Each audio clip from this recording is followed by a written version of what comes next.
อนอบน้อมต่อพระรัตนตรัยแก้วเจ้าสามประการน้อมเอาคุณพระพุทธเจ้าคุณพระธรรมเจ้าคุณพระสังฆเจ้าคุณพระอรหันตเจ้าอริยสงฆ์เจ้าจู้ตนจู้องค์ได้เมตตาแผ่ปารมีมาปกเก่าเกษาปกห่มหักษาครูบาอาจารย์พระมหาเถระพระเถรานุเถระเพื่อนสหธรรมิกสหพรหมจารีทุกรูปทุกองค์ปกห่มหักษาศรัทธาสาธุชนคนดีเท่าแก่อีพ่ออีแม่ทั้งหลายทุกท่านทุกคนที่ติดตามรับฟังรายการสารธรรมยามค่ำต่างสถานีวิทยุเพื่อการศึกษาวิทยาลัยสงฆ์นครลำปางซึ่งออกอากาศจากวัดบุญญาวาสวิหารพระอารามหลวงโดยเมตตาบารมีของหลวงพ่อท่านพระครูอนุศาสตร์วรธรรมเจ้าคณะอำเภอเมืองลำปางสมปานเจ้าอาวาสวัดบุญญาวาสวิหารพระอารามหลวงเอื้อเฟื้อสถานที่ตั้งของสถานีวิทยุและทีมงานสถานีวิทยุซึ่งประกอบไปด้วย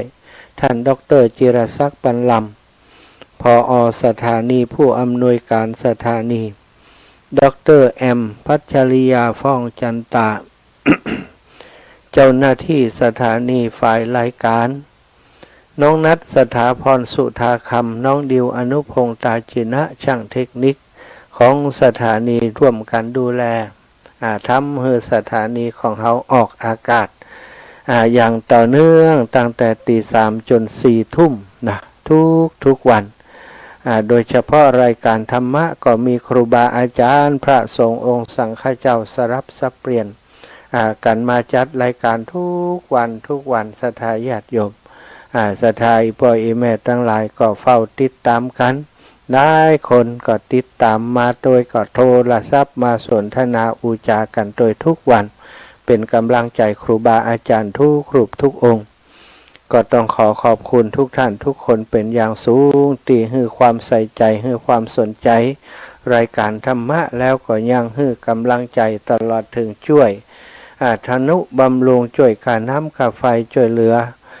สถานีวิทยุของเฮามาโดยตลอดนับว่าท่านศรัทธาญาติโยมทั้งหลายมีน้ำจิตน้ำใจที่ดีงามต่อการเผยแผ่พระพุทธศาสนาและก็ทางสถานีวิทยุก็อบอุ้มช่วยเหลือกันมาโดยตลอดขอบคุณแทนผู้บริหารสถานีทุกท่านทุกคนที่ศรัทธาญาติโยมได้หอมเป็นกาน้ำกับไฟ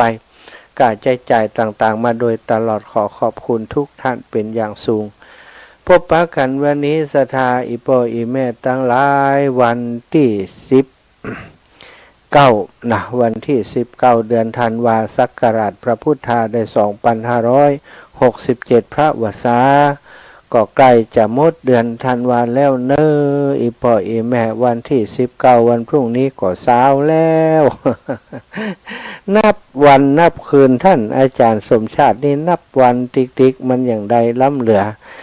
มันใกล้จะปล่อยหลวงของวัดบรรพตศรัทธาญาติโยมนับไปโดยก่อนนึกไปโดยการงานยังคงค้างนักหนาที่เตรียมยังบ่เสร็จสิ้นเนาะซุ้มประตูด้านหน้าที่จะติดป้ายแขวนป้ายเสร็จเรียบร้อยแล้วนะยังบ่ได้แขวนประดับประดาอย่างกำเตื้อซุ้มประตูที่จะเข้าสู่บริเวณพิธีวันนี้กำลังตกแต่งกำลังทำส่วนเวทีหรือว่าผามจังซอก็กำลังเซตไปแต่เจ้านี้เนาะศรัทธาคนกำลังพลมีน้อยนะวัดอยู่ในแพะในป่าอย่างนี้ศรัทธาญาติโยมเปิ้นก็จะขอเปิ้นมาช่วยก็บางบางทีส่วนใหญ่ที่อยู่ใกล้นะก็เป็นผู้สูงอายุกันไปเป็นส่วนใหญ่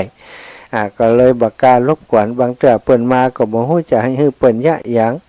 ต้องคอยกำกับคอยดูแลบางก็อิดกว่าเนี้ยคนเดียวก็เลยจำเป็นต้องเนี้ยคนเดียวนะก็ไม่ใช่คนเดียวลำพัง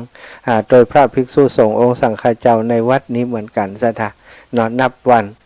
เรื่องของงานที่จะมาถึงแล้วก็ที่สำคัญก็คือนับวันจะสิ้นปีแล้ววะสดาเดือแฮมบักกี่วันเนาะ10 กว่าวันก็จะสิ้นปีแล้วอีปออีแม่ทั้งหลายเนี่ยวันเวลาล่วงไปบัดนี้เฮาทำอะไรยังกันอยู่เฮาเป็นชาวพุทธเนาะนับถือคำสอนของพระพุทธองค์ก็บัดได้ตั้งอยู่ในความประมาทศรัทธาอีปออีแม่ทั้งหลายฟังน้ำฟังธรรมก็ปฏิบัติตนปฏิบัติตัวเข้าวัดเข้าวากันตลอดพระสงฆ์องค์สังฆเจ้ากลุ่มผู้เผยแผ่อัตมาภาพและครูบาอาจารย์ก็ทำหน้าที่จัดรายการทุกวันเวลาก็บัดได้ฮื้อล่วงไปโดยเปล่าประโยชน์สักวันเนาะอีปออีแม่ต่างหลายเอาละพบปะกันวันนี้ก็จะปาศรัทธาไว้พระสวดมนต์เดี๋ยวจะได้สนทนาธรรมต่อเนื่องจากหัวข้อสนทนาในวันก่อนเนาะกราบพระพร้อมกันเนอกราบ1พุทโธเมนาโถกราบ2ธัมโมเมนาโถกราบ3สังโฆเมนาโถอิมินาสกาเรนะพุทธังอภิปูชยามิอิมินาสกาเรนะธัมมังอภิปูชยามิ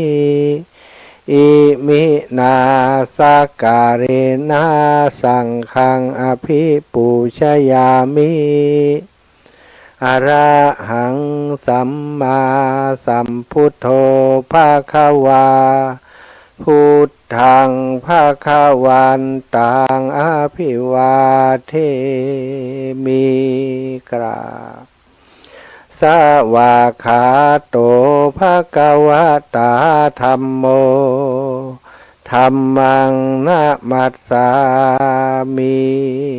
กราบสุปฏิปันโนภะคะวะโตสาวกสังโฆสังฆังนะมามิ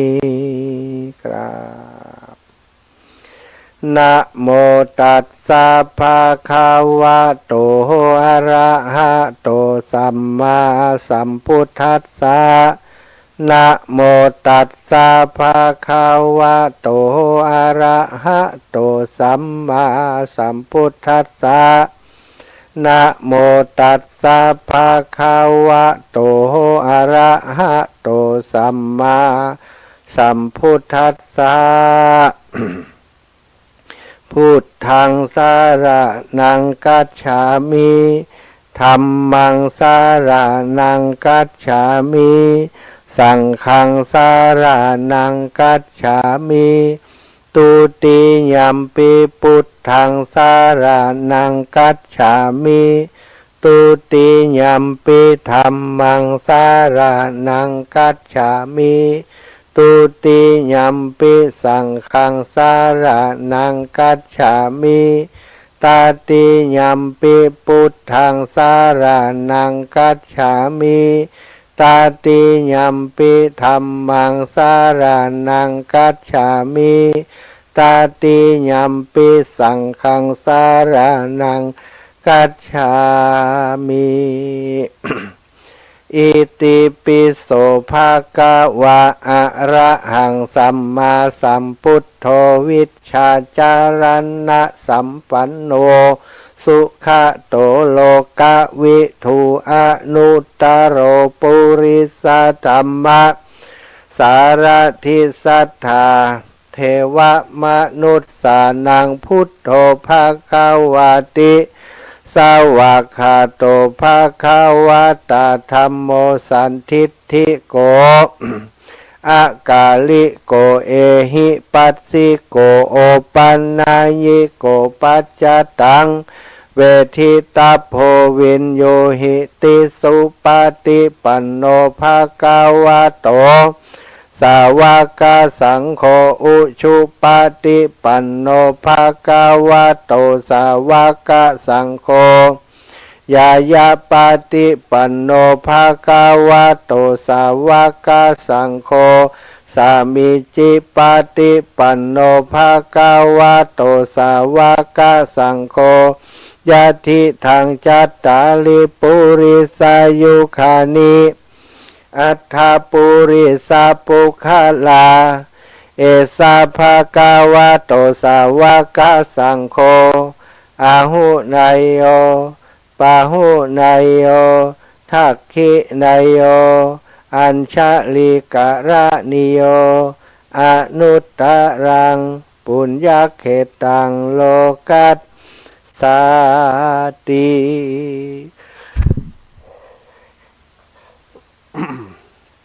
กราบพระพร้อมกันเนอสัตตาญาติโยมทั้งหลายกราบหนึ่งพุทธังวารันตังสิระสานะมามิ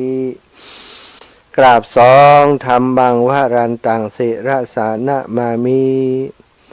กราบสามสังฆังวารันตังสิระสานะมามิขอบคุณสัทธาญาติโยมหลายท่านหลายคนเข้ามาติดตามรายการสารธรรมยามค่ำทางเฟซบุ๊กไลฟ์เนาะก็มีโยมแม่พิษสมัยเทศรีเทพธรรมลงบุญมีกุลสวัสดิ์โยมน้องเพ็ญศรีศรีสุทะโยมแม่บัวขีทะโปไวยสาเจ้าพระอาจารย์โยมแม่รับชมรับฟังอยู่เน้อเจ้าสาธุแม่ทรงศรีแม่บุญศรีทรงศรีสกุลแม่ของคุณหมอที่โรงพยาบาลพระเยานะอีแม่ก็ติดตามอยู่แล้วก็แม่บัวขีทะโปหลายท่านหลายคนเข้ามาติดตามรับชมรับฟังทางเฟซบุ๊กไลฟ์ก็ขอบคุณทุกคนทุกท่านทุกกำลังใจเนาะทุกช่องทางที่เราติดตามรายการธรรมะทางวิทยุก็ฟังทางเฟซบุ๊กไลฟ์ก็ฟังบางพ่องก็เปิดลิงก์ทางไลน์เนาะหรือว่าบางคนเปิดเข้าไปพอย้อนหลังตัง Facebook แล้วก็ตัง YouTube ติดตังวัดฝ่ายหินครูบาอาจารย์ท่านพระครูสมุวิสุวัตวรกิจโจได้เมตตาเชื่อมสัญญาณไปแล้วก็ตัดต่อเอาเสียงธรรมเตียตมาภาพได้สนทนาอุจาสารธรรมกับศรัทธาไปออกอากาศไปเผยแพร่ทาง Facebook ไลฟ์ปังทาง YouTube ของวัดฝ่ายหินเนาะก็ต้องขอบคุณท่านอาจารย์ครูบาอาจารย์ท่านพระครูสมุวิสุวัตวรกิจโจเป็นอย่างสูงศรัทธาญาติโยมอีพ่ออีแม่ตั้งหลายเนาะก็ได้วันก่อนที่ได้ต่อเนื่องมาเกี่ยวกับเรื่องของมงคล38ประการที่พระสัมมาสัมพุทธเจ้าทรงประทานให้สัตว์โลกทั้งหลายให้มนุษย์ทั้งหลายให้ได้ป้ำเพ็งให้กระทำให้มากไว้บอกถึงสิ่งที่เป็นอันตรายบอกถึงสิ่งที่เป็นประโยชน์เนาะสิ่งที่เป็นอันตรายการเสวนาการคบหากับคนพาลบักเกิดกุลบักเกิดประโยชน์ไม่คบคนพาลนาสัทธะบักคบคนพาลแล้วก็ต้องไปส่องเสพคบหากับบัณฑิตคราวก่อนก็ได้อธิบายโดยละเอียดแล้วว่าคนพาลเป็นอย่างใดบัณฑิตเป็นอย่างใดคบไปแล้วทำไมถึงบังเอิญคบคนพาลก็เพราะมันจะพาปลาไปหาพิษหาเรื่องติดทุกอกทุกใจติดลำบากใจมาฮือเฮาส่วนการคบบัณฑิตก็ตรงกันข้ามสถาบัณฑิตคือผู้รู้ผู้มีความอดทนอดกันผู้มีความข่มตนข่มตัวผู้ที่มีความรู้ในทุกสิ่งทุกด้านเป็นผู้ที่มีคุณธรรมมีจริยธรรมน่าเคารพศรัทธานับถือให้ไปส่องเสพกับบุคคลผู้เป็นบัณฑิตแบบนี้พระสงฆ์องค์สังฆเจ้าครูบาอาจารย์ที่เฮาเคารพนับถือทุกรูปทุกองค์ศรัทธาญาติโยมท่านก็เป็นบัณฑิตท่านมีการฝึกฝนตนเองมาเป็นเวลาเมินนานบางรูปบางองค์มาบวชในศาสนานี้6 70 80 90วาสาศรัทธาญาติโยมเพราะเปิ้นศึกษาห่ำเฮียนมาหน้าความรู้เนาะตังธรรมะก็สูงแล้วก็การปฏิบัติก็เข่งครัดหลายรูปหลายองค์ที่เฮาได้ยินชื่อเสียงเรียงนามแล้วก็เฮาทั้งหลายเคารพนับถือล้วนแต่เป็นนักปราชญ์ล้วนแต่เป็นบัณฑิตการที่เฮาไปคบหาสมาคมเข้าหาใกล้ชิดกับครูบาอาจารย์อย่างนี้ก็ถือว่าเฮาเป็นคนที่คบคนถูกต้องนะบ่คบคนพาลเฮาคบแต่บัณฑิต บัณฑิตก็จะพาไปหาแต่ความสุขผลประโยชน์ที่จะมาสู่เฮาในที่สุดเนี่ยมงคลข้อที่หนึ่งห้ามคบคนพาลข้อที่สองคบเสวนากับบัณฑิตนะผู้รู้แล้วข้อที่สามนะบูชาจะปูชนียานังการบูชาคนที่ควรบูชาสถาคนเฮานับถือบุคคลหรือวัตถุอย่างใดก็บูชาบุคคลหรือวัตถุอย่างนั้นโดยหวังว่าจะเป็นความดีความเจริญแก่ตนผลที่จะพึงได้ก็อยู่ที่บูชาบุคคลผู้ควรบูชาหรือไม่ถ้าเป็นผู้ควรบูชาก็ย่อมจะทำให้เกิดผลประโยชน์แก่ที่ผู้ที่บูชาตามฐานะอันควรตามฐานะและโอกาส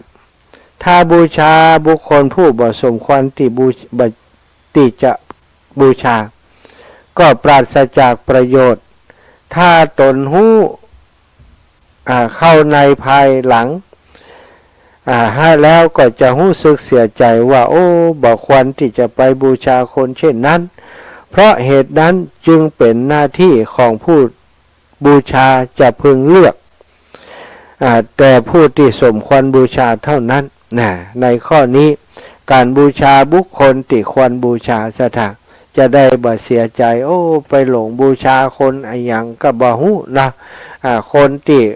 เก่งแต่กรรมอู้แต่การประพฤติปฏิบัติก็บ่มีการประพฤติปฏิบัติเรื่องการเอื้อเฟื้อเสียสละแต่ว่าเป็นคนขี้จี้ขี้ถี่จวนเปิ่นเสียสละแต่ตัวเองบ่เคยออกทรัพย์สินหยังช่วยเหลือการกุศลต่างๆช่วยเหลือผู้คนต่างๆอย่างนี้บางครั้งบางทีบางคนก็เป็นคนที่ประพฤติตนบดีนะแต่ว่าในหน้าฉากนั้นก็ดูเหมือนจะเป็นคนดีคนตั้งหลายก็ลงไปเคารพบูชาเอาไปเอามาหู้ตัวแหมกำปกทองหนี หู้ตัวแหมกำไปเหมาเครื่องบินมีเครื่องบินส่วนตัวหู้มาแหมกำก็โอ้พ่อทุนหัวครูบาอาจารย์คนนั้นกลายเป็นว่าผิดศีลผิดวินัยของพระพุทธเจ้าถึงขั้นติปาราชิกก็มีบางคนนี่ก็หลงศรัทธาเลื่อมใสคนที่มีคุณไสยศาสตร์ต่างๆไปปูจาเปิ่นสุดท้ายพอหูข่าวมาว่าโดนหลอกก็เสียอกเสียใจฉะนั้นเฮาจะปูจาไผก็แล้วแต่ศรัทธาปูจาสิ่งใดก็แล้วแต่สิ่งที่จะต้องคิดจะต้องทำก็คือว่าสิ่งที่เฮาจะปูจานั้นมันสมควรหรือไม่ถ้ามันบ่สมควรก็ต้องถอยห่างออกมาให้เร็วที่สุดแล้วก็มาปูจาคนที่ควรปูจาให้ถูกต้องตามหลักของศาสนาบุคคลผู้ทรงคุณธรรมอาจจะชี้แจงหรือชักนำให้รู้จักบาปบุญคุณโทษประโยชน์หรือบ่ใช่ประโยชน์และท่านผู้เป็นเจ้าพระคุณแห่งตนและท่านผู้เป็นเจ้าพระคุณแห่งตนก็คือไผสถาตั้งแต่ต้นมามารดาบิดานั้นผู้เป็นผู้ที่ให้กำเนิดอุปถัมภ์ค้ำชูดูแลเฮามาตั้งแต่เยาว์วัยอาจารย์ก็เป็นผู้ที่ให้ความรู้สั่งสอนให้เฮามีความรู้พระมหากษัตริย์ผู้เป็นประมุขของชาติผู้ที่ปกป้องประเทศชาติให้มีความสงบลมเย็นให้แก่พระสงฆ์นิกรเป็นอย่างอุกฤษแล้วอย่างอุกิจองค์สมเด็จพระสัมมาสัมพุทธเจ้าพระผู้มีพระภาคเจ้าผู้เป็นเจ้าของพุทธศาสนาเหล่านี้จัดว่าเป็นบุคคลที่ควรบูชาอย่างแท้จริงเมื่อบุคคลใดได้บูชาจัดว่าเป็นความดีแก่ตนและเพราะทำถูกหน้าที่เนี่ยสถาถ้าเราอยากจะรู้ว่าคนใดที่ควรบูชาก็ต้องมาไล่เลียงไปว่าตั้งแต่เราเกิดมาไผมีคุณกับเราพ่อแม่นั้นทำให้เราเกิดมาเสียสละทุกสิ่งทุกอย่างเพื่อจะกล่อมเกลียงเลี้ยงดูลูกเต้าจนเติบใหญ่โตมาเลี้ยงทุกด้านทุกอย่างสถาให้อาหารให้เครื่องนุ่งห่มให้ยารักษาโรคให้ความรู้สอนถึงการปฏิบัติเพื่อจะให้อยู่ในโลกนี้ อย่างมีความสุขบ่ต้องลำบากเวลาพ่อแม่จากไปแล้วพ่อแม่ศรัทธาญาติโยมตั้งแต่น้อยเนาะตั้งแต่ที่เฮาเกิดมาเป็นทารกเด็กๆแดงๆมาก็เลี้ยงดูเฮามาด้วยความยากลำบากการเลี้ยงละอ่อนคนหนึ่งนี้ศรัทธาพ่อแม่บ่ใช่เรื่องธรรมดาการที่จะเติบโตขึ้นมาอย่างมีคุณภาพก็เป็นเรื่องที่สำคัญเหมือนกันอยู่ที่พ่อแม่ผู้มีพระคุณต่อเฮาที่จะเลี้ยงดูแลเฮาให้เป็นคนอย่างใดให้มีความสุขอย่างใดเปิ้นบอกว่าการสอนของคนจะสอนอย่างใดก็ตามศรัทธามีความรู้มาสั่งมาสอนเฮาอย่างใดก็สู้ที่เปิ้นจะปฏิบัติคือดูบ่ได้พ่อแม่นั้นเป็นผู้มีพระคุณแก่เฮามีความรักต่อเฮาด้วยความบริสุทธิ์ใจปฏิบัติต่อเฮาผู้เป็นลูกเป็นเต้าอย่างดีตลอดมาลูกเต้านั้นลิ้นบ่ฮือไตไล่บ่ฮือตอมได้เวลาลูกเจ็บป่วยเจ็บเป็นเย็นอุ่นพ่อแม่ต้องคอยประคบประหงมดูแลเอาใจใส่พ่อแม่บางคนบ่ได้รับได้นอนซะท่าเฝ้าลูกที่เจ็บที่ป่วยนั้นอีพ่ออีแม่ตั้งหลายก็เช่นเดียวกันอาตมามีความเชื่อว่าทุกคนที่เป็นพ่อเป็นแม่ที่เฮามีลูกเฮาก็ฮักทนุถนอมลูกเต้าของเฮาเวลาที่เฮานึกถึงคุณของพ่อของแม่ทำไมเฮาบางคนหลายคนปิติให้ออกมานึกถึงคุณพ่อคุณแม่เปิ้นโดยเฉพาะพระสงฆ์องค์สังฆเจ้าเวลาที่เปิ้นปฏิบัติธรรมปฏิบัติสมาธิขั้นลึกซึ้งเข้าถึงเอกคตาจิตบางคนนี่น้ำตาไหลให้สุดๆไปเลยให้บัดใจให้ด้วยความโศกความเศร้าเสียใจอะไรอย่างแต่ให้ติปิติเกิดขึ้นในจิตในใจเมื่อนึกถึงคุณของพ่อของแม่ของครูบาอาจารย์พ่อแม่คือพรหมของลูกคือด่านแรกที่เฮาทั้งหลายจะเคารพบูชาถ้าบูชาพ่อบูชาแม่ดูแลพ่อดูแลแม่ด้วยดีซะท่าก็ถือว่าเป็นการบูชาที่เป็นมงคลแก่ตนแก่ตัวแก่ชีวิตของเฮาพ่อแม่นี้เป็นสิ่งที่ทุกลูกทุกคนควรให้ความเคารพความบูชาบูชาพ่อบูชาแม่แล้วก็พระสงฆ์องค์สังฆเจ้าครูบาอาจารย์ที่เฮาเคารพนับถือที่สั่งสอนศีลธรรมให้กับเฮาแล้วก็ไปถึงครูบาอาจารย์ที่สอนวิชาการความรู้ต่างๆทุกศาสตร์ทุกแขนงครูบาอาจารย์แม้กระทั่งเพื่อนร่วมงานที่ให้ความรู้แก่เฮาก็ถือว่าคนเหล่านี้คือครูบาอาจารย์ด้วยเช่นกันก็เป็นบุคคลที่เฮาจะควรให้ความเคารพบูชาโดยเฉพาะองค์สัมมาสัมพุทธเจ้าองค์ศาสดาของพุทธศาสนาพระองค์ทรงเนตรเหนื่อยพระวรกายสติปัญญาได้ประกาศศาสนาได้นำคำสอนที่พระองค์ได้ค้นพบได้พบผ่านเอามาบอกมากล่าวมาสั่งมาสอนมาทำให้ปฏิบัติให้ดูจะมาอยู่ให้หันตลอด80พรรษาที่พระองค์ทรงอุบัติขึ้นในโลกนี้สถาเวลา45ปีที่พระองค์มาบวชแล้วก็แสวงหาโมกขธรรมพบแล้วก็นำมาสั่งสอนเป็นเวลาถึง45ปีมีความเหน็ดเหนื่อยพระวรกายนักหนาฉะนั้นพระองค์ก็เป็นบุคคลที่ควรบูชาเช่นเดียวกันพระธรรมคำสั่งสอนของพระองค์พระสงฆ์สาวกของพระพุทธเจ้าก็ล้วนแต่เป็นบุคคลที่ควรบูชาสถานพิจารณาดูเนาะไข่พ่องที่ควรที่เฮาทั้งหลายจะควรจะบูชาอู้ถึงปิดามารดาก็ลวดไปถึงพ่อมอนแม่มอนพ่อวิแม่วิทั้งหลายที่เลี้ยงดูอบรมบ่มเพาะเฮามาสถานซึ่งก็จัดอยู่ในกลุ่มของบิดามารดาหรือว่าผู้ที่เฮาควรบูชาครูบาอาจารย์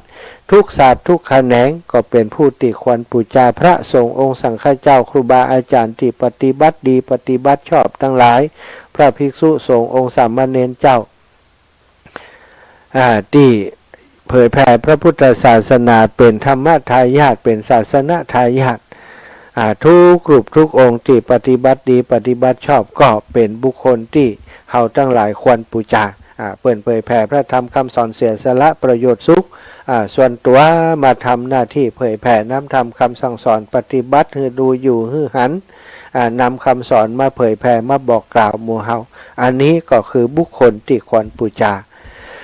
วิธีที่เฮาจะบูชาอันยังก็แล้วแต่จะมี2อย่างด้วยกันสถาน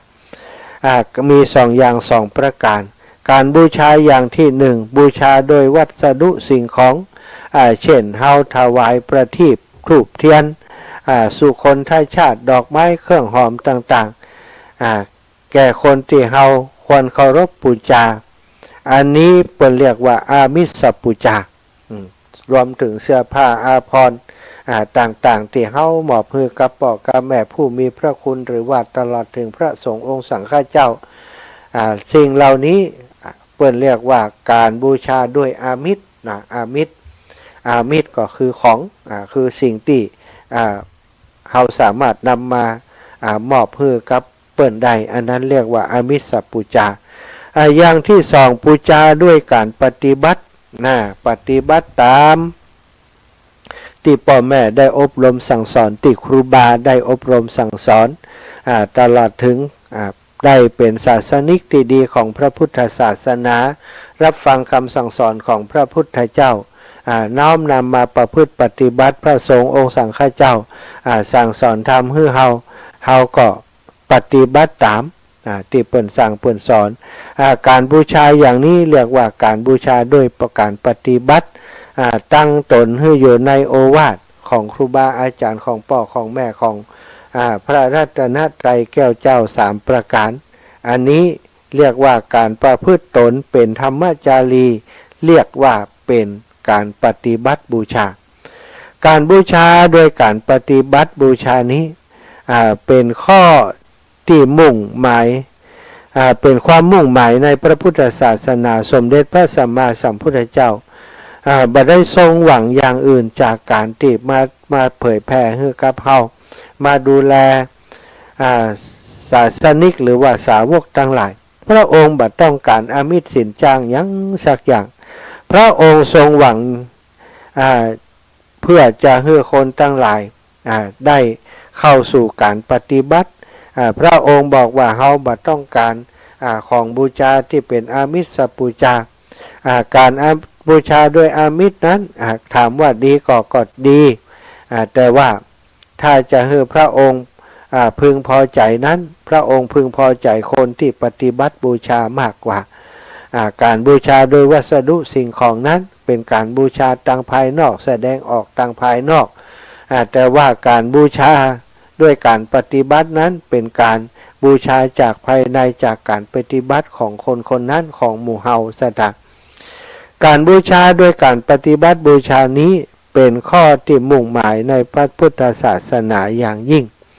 พระองค์จึงทรงแสดงแก่พระอานนท์เถระว่าบูชาอันบริสัทธิ์บูชาแล้วโดยสักการะเพียงเท่านี้บ่ชื่อว่าการบูชาอย่างยิ่งส่วนบุคคลผู้ปฏิบัติธรรมสมควรแก่ธรรมปฏิบัติชอบอย่างยิ่งประพฤติตามธรรมนั่นแหละถือว่าบูชาพระองค์โดยการบูชาอย่างยิ่งข้อนี้เป็นข้อยืนยันว่าพระพุทธองค์ทรงปรารถนาการปฏิบัติบูชามากกว่าที่จะให้ศาสนิกชนทั้งหลายมาบูชาพระองค์โดยอามิสโดยสิ่งของต่างๆการบูชาโดยอามิสหรือการบูชาด้วยการปฏิบัติอย่างใดอย่างหนึ่งแก่ท่านผู้ทรงคุณเช่นนั้นจัดว่าเป็นการบูชาบุคคลที่ควรบูชาส่วนวัตถุอันควรบูชานั้นได้แก่วัตถุอันสืบเนื่องมาจากบุคคลเช่นนั้นเป็นอนุสาวรีย์เป็นเจดีย์สถานที่เคารพอย่างใดอย่างหนึ่งอันควรเป็นที่สักการะแห่งผู้ที่ระลึกถึงคุณการแสดงอาการกิริยาเคารพนับถืออ่อนน้อมถ่อมตนแก่บุคคลหรือวัตถุที่สมควรก็จัดเข้าในข้อนี้เพราะฉะนั้นแม้วัตถุสถานอันเป็นอนุสาวรีย์ เป็นเครื่องหมายที่เคารพในศาสนาอื่นก็ควรได้รับความนอบน้อมดุจเดียวกันการรู้จักบูชาเคารพสักการะอ่อนน้อมบุคคลและวัตถุอันควรบูชานั้นนำตัวเฮาคือเป็นคนมีอัธยาศัยอันงดงามห้ามกิริยาอันเป็นอันบ่สุภาพเสียได้ทั้งจะได้ชื่อว่าเป็นผู้รู้จักชุมชนจัดว่าเป็นมงคลแก่ตนอีกประการหนึ่งอันนี้คือสิ่งสำคัญสำคัญต่อการดำเนินชีวิตของเฮาเพราะว่ามันเป็นมังคละเป็นมงคลเฮาควรจะเลือกบูชาคนที่ควรบูชากลุ่มแรกอันดับแรกนี้บ่ผิดหวังแน่นอนก็คือบูชาคนที่เป็นพ่อเป็นแม่ผู้มีอุปการะคุณแก่เฮากลุ่มที่สองที่ควรบูชาและต้องบูชานั้นก็คือผู้เป็นครูบาอาจารย์ครูบาอาจารย์ประสิทธิ์ประสาทวิชาการความรู้สอนเฮาฮือได้เรียนได้ฮู้กขกกาอ่านออกเขียนได้ครูบางกลุ่มครูบางคณะบางคนก็สอนเฮาเรื่องการใช้ชีวิตในสังคมสอนวิชาชีพการงานฮื้อกำเฮาบางคนอาจจะบ่ได้จบครูมาแต่ว่ามีความรู้ในสาขาอาชีพที่ตนเองทำแล้วก็เอาความรู้นั้นมาบอกมาสอนให้เฮาได้มีความรู้ประกอบอาชีพการงานเลี้ยงตนได้อันนี้ก็คือบุคคลที่ควรบูชา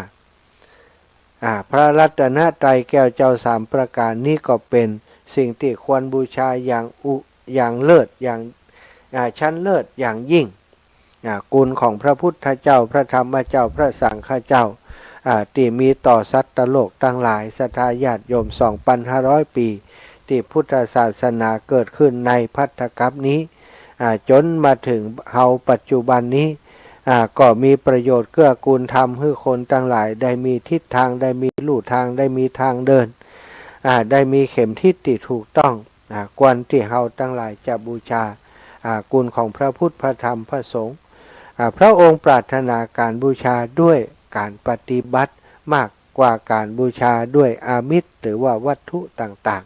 ๆศรัทธาอีปล่อยอีแม่ตั้งหลายอันนี้ก็เป็นมงคลข้อที่3ที่นำเสนอในวันนี้และอาตมาก็เชื่อมั่นว่าโยมป่อโยมแม่ตั้งหลายที่ฟังรายการนี้ก็เป็นคนที่มีมงคลข้อนี้อยู่ในตนในตัวบริบูรณ์อยู่แล้วเนาะคนกตัญญูกตเวทีคนอ่อนน้อมถ่อมตนคนรู้จักบูชาคนที่ควรบูชาคนเช่นนี้ก็เรียกว่าบัณฑิตเพราะเฮาคบบัณฑิตเฮาถึงได้บูชาคนที่ควรบูชาเฮาบ่คบคนพาลเฮาคบแต่บัณฑิตเฮาจึงมีความเจริญก้าวหน้าต่อไปมงคลข้อต่อไปจะเป็นเรื่องราวใดก็มาพบปะกันในวันต่อไปเนาะเอาละศรัทธาวันนี้เนาะเหนื่อยอ่อนเนอะอิดนะบางคนก็ถ้าดูทาง Facebook ไลฟ์ท่านอาจารย์สมชาติจะได้อู้ไปรับตาไป มันมืนตาเบื่อขึ้นนะทายะการโยนมันกับปีกระเป๋าอยู่แต่พอพักนั่งจัดรายการมันตึงมันนักตึกกึกนักตัวเนาะนักตัวตึกกึกนะกระเดียวเซตจากจัดรายการก็จะไปเนี่ยการต่ออย่างน้อยวันนี้การติดตั้งใจไว้ขอให้มันได้ถึงเป้าหมายติดตั้งใจไว้นะจากนี้ไปแหม2 ชั่วโมงก็จะทำงานอาจจะ3 ชั่วโมงคือมันเซตเฉพาะส่วนที่จะต้องเซตในวันนี้วันพรุ่งก็จะมีงานต่อแหมวันพรุ่งนี้บิณฑบาตที่ไหนขอเช็คกำเนิดศรัทธาถ้ามีครูบาอาจารย์ไปแล้วอาตมาก็จะขออนุญาตบ่ไปเนอะขอดูกำว่ามีที่ไหนพ่องมีที่ไหนพ่องเนาะวันพรุ่งนี้วันนี้วันที่19วันพรุ่งนี้วันที่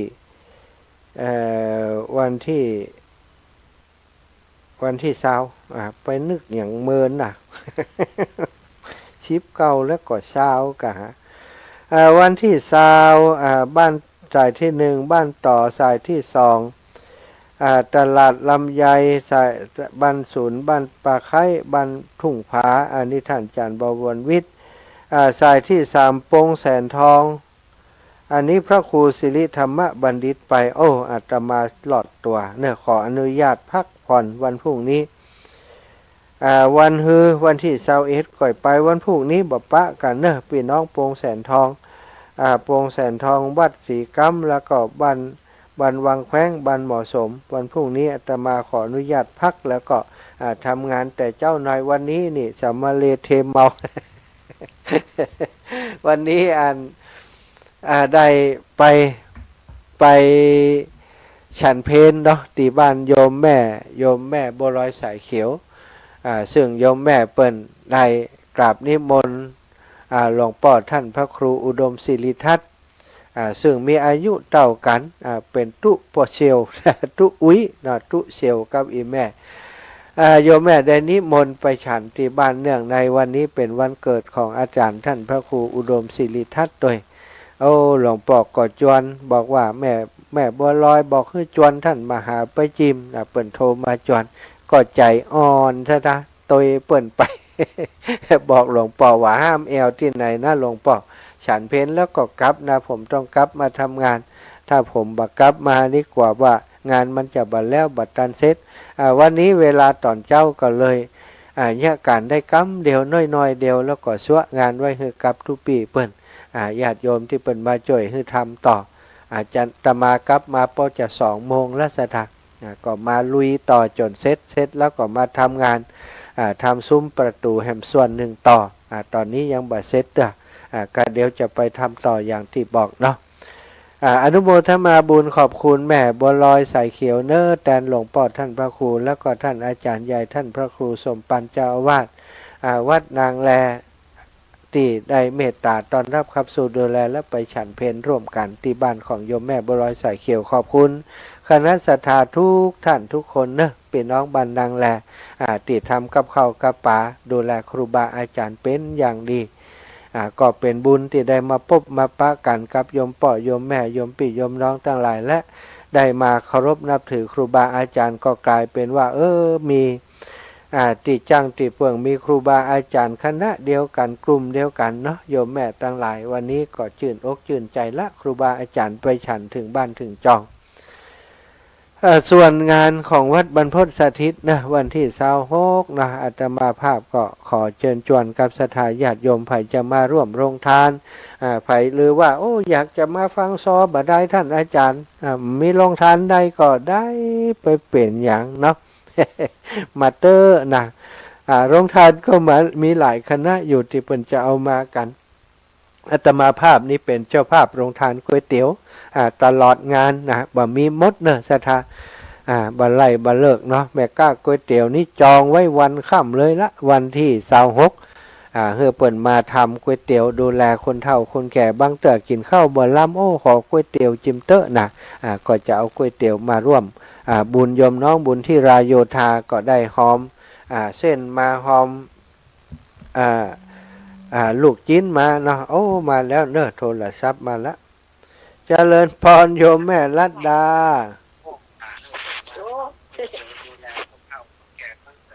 โยมแม่รับแล้วเจ้าแม่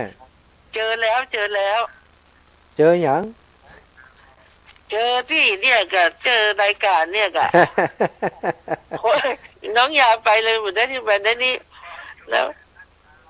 แล้ววันนี้น้องบีหาได้แล้วก็น้องคนใหม่ชื่อน้องพรนั้นจะมาจากท่า2 ยางวันเสาร์ขอให้เขาได้มาแล้วประทับใจแล้วอยู่เมินๆเนาะรุ่นตัวอีแม่ก็อินดูอีแม่ให้หาน้องยาติ๊กๆสาธุนะแม่นาบุญรักษาเนอะกับไม่สาเด้อสาธุแบ่งกันคนน้อยไป มาแล้วแม่บัวลอยโยมแม่เจ้าการรัชการเจ้าท่านภาคผ่อนท้องเด้อเจ็บหัว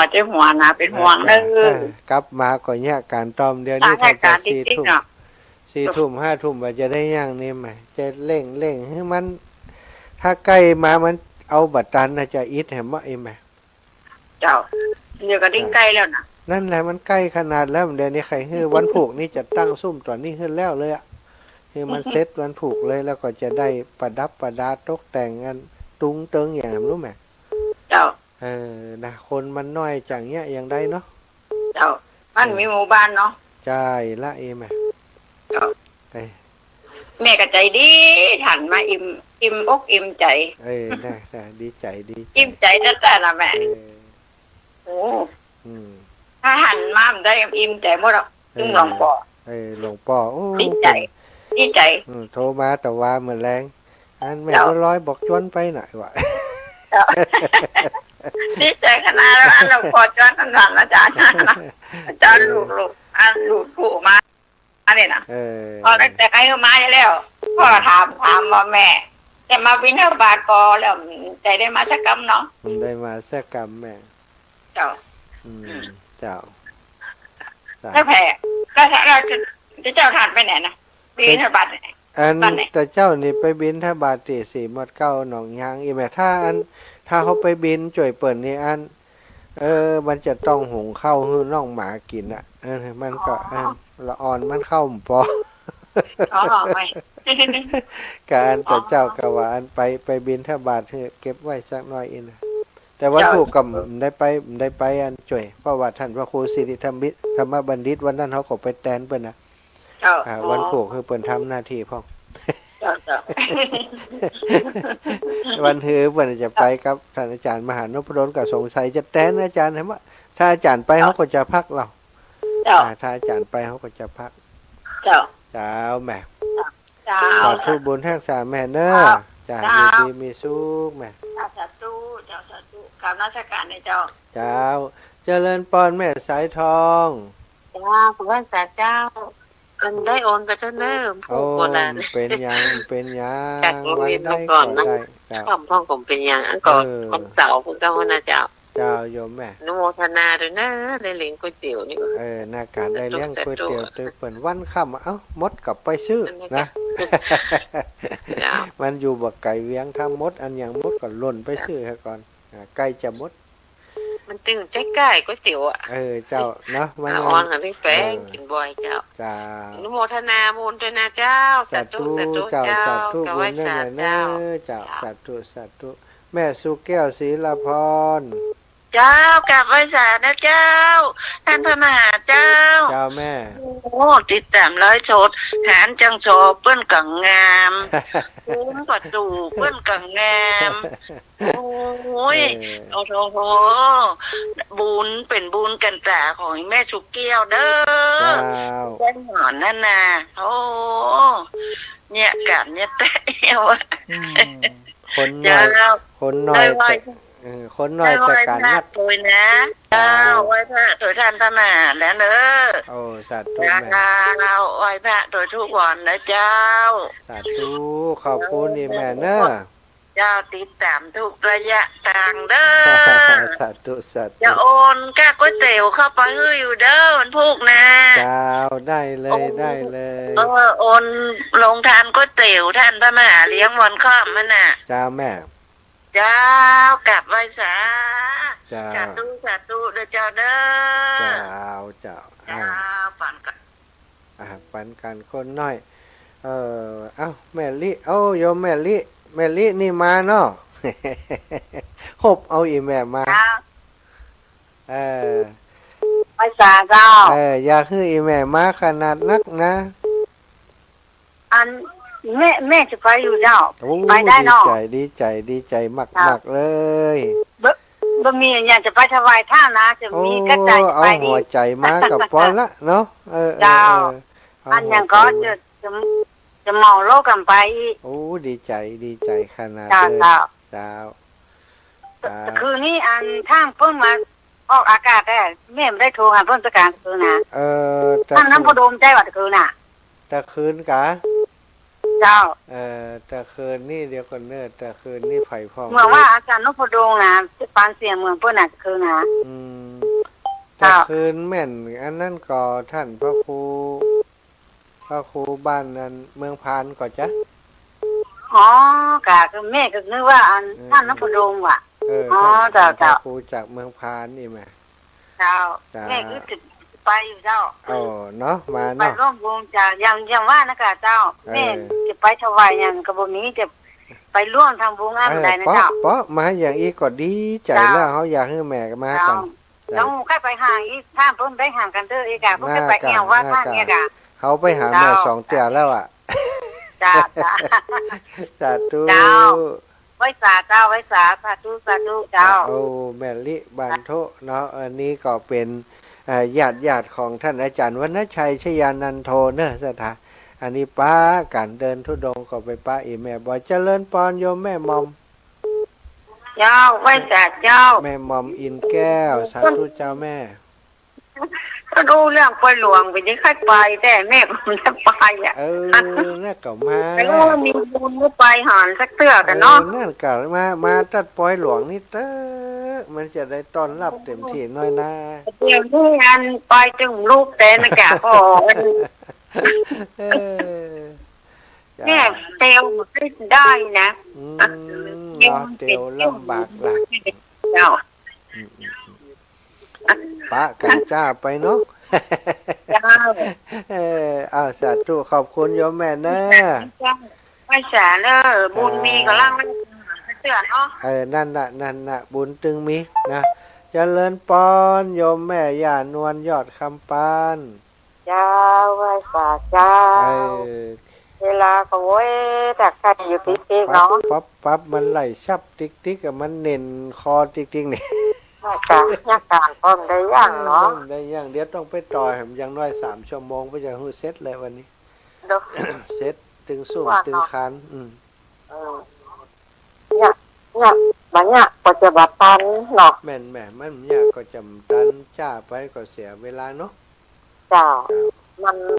ได้เนาะงานของเฮาบ่บ้างใช่มันจะได้ไปทำอย่างอื่นจะได้ไปผ่อนตั้งป่ายสบายใจพ่องอีกอ่ะแม่อยู่ใกล้แม่ไปช่วยเนี่ยหรอเจ้าแม่มันอยู่ไกลวันหน้าเจ้าแม่ไปเอี่ยวหาวันหน้าก็เจ้าสาธุขอบคุณแม่เนอะเป็นกำลังใจเนอะเจ้าสาธุวันผูกจะไปทางใดดีวันผูกไปถกหัวจ้างเนอะเอาไปไกลๆนี่จะได้ปิกมาเนี่ยการเร็วๆเจริญพรโยมแม่เจ้าแม่ไปวัดมาเดียวตัวลูกโอ้ยไปวัดมาเนาะเจ้าไปสวดมนต์วัดที่ชาวฮกไปมาอยู่ก็เปลี่ยนน้องงานให้น้าน้อยนี่มันมามีหมูแม่ก็จะเคยไปฮะลูกตัวลูกหมูมันต้องมีมันหมูมีเนาะมันคนเท่าเนาะไปกับใดเจ้าก็พังกันจัดนักอะแต่คนเท่านั่นน่ะเจ้า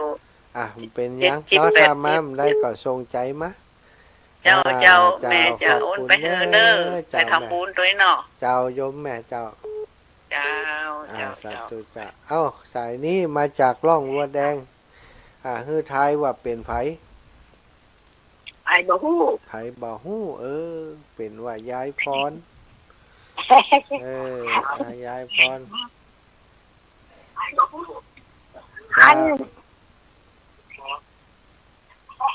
แขนสบายดีเลยต้องขายดีเลยล่ะสบายกับไปเนี่ยการติ๊กอ่ะ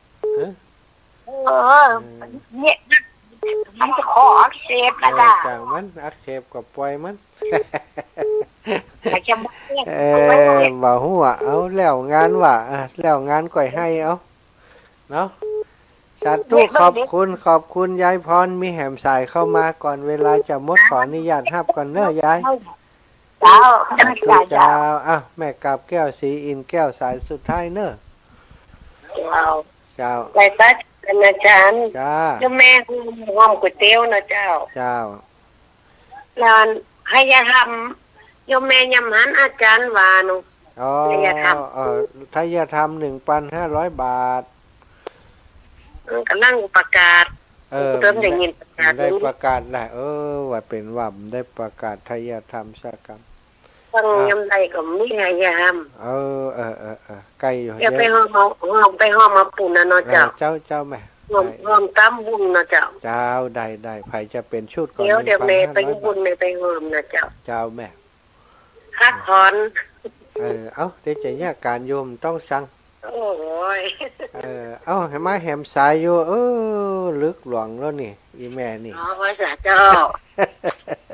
บุญมาอยู่ลูกบุญมาอยู่เนาะ ใจก็เข้าไปแต่พอฝันไปจะคืนไหน เด้อเขา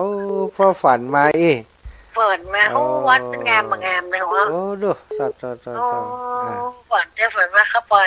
มาได้แล้วมันก่อยเนาะ เจ้าแม่เอาแล้วเวลามดจะปั่นป้อนตัวอีแม่เนี่ยนะจะบุญรักษาเทวดาคุ้มครองเน้อสถานทั้งหลาย